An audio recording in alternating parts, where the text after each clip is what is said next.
কিছু সেমিফাইনাল আছে যা ফাইনালেরই প্রতিচ্ছবি। স্পেন বনাম ফ্রান্স ম্যাচটি এমনই একটি হাই ভোল্টেজ ম্যাচ।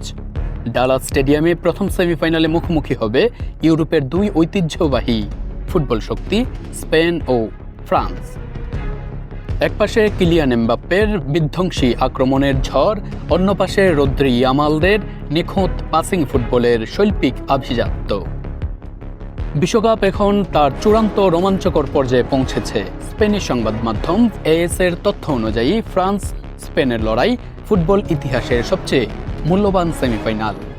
দুই দলের খেলোয়াড়দের সম্মিলিত বাজার মূল্য প্রায় $300 কোটি, যা বাংলাদেশি মুদ্রায় 37,000 কোটি টাকারও উপরে।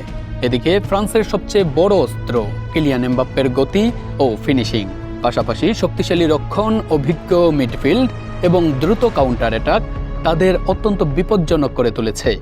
অন্যদিকে স্পেনের সবচেয়ে বড় শক্তি তাদের বল দখল ভিত্তিক ফুটবল। মাঝমাঠে রদ্রির খেলার গতি নিয়ন্ত্রণ আর Lamine Yamal, Pedri, Nico Williams ও ফেরান তোরেসের মতো সৃজনশীল ফুটবলাররা যে কোনো মুহূর্তে ম্যাচের মোড় ঘুরিয়ে দিতে পারেন।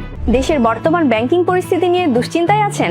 প্রতিটি বিনিয়োগ এখানে পরিকল্পিত, বাস্তব এবং নিরাপদ। কল করুন বা হোয়াটসঅ্যাপ করুন স্ক্রিনে দেয়া নম্বরে। পরিসংখ্যান বলছে বিশ্ব ফুটবলে স্পেন ও ফ্রান্সের দ্বৈরথ দীর্ঘদিনের। সব প্রতিযোগিতা মিলিয়ে দুই দল এ পর্যন্ত 37 বার মুখোমুখি হয়েছে। এর মধ্যে স্পেন জয় পেয়েছে 17টি, ফ্রান্সের জয় 13টি ম্যাচে, বাকি 7টি ম্যাচ ড্র হয়েছে। সব মিলিয়ে বিশ্বকাপের এই সেমিফাইনাল শুধু দুই দলের লড়াই নয়, বরং এটি দুই ভিন্ন ফুটবল দর্শনের সংঘর্ষ। একদিকে বলের দখল ও নিখুঁত পাসিংয়ের শৈল্পিক স্পেন, অন্যদিকে গতি ও বিধ্বংসী কাউন্টার অ্যাটাকের ফ্রান্স।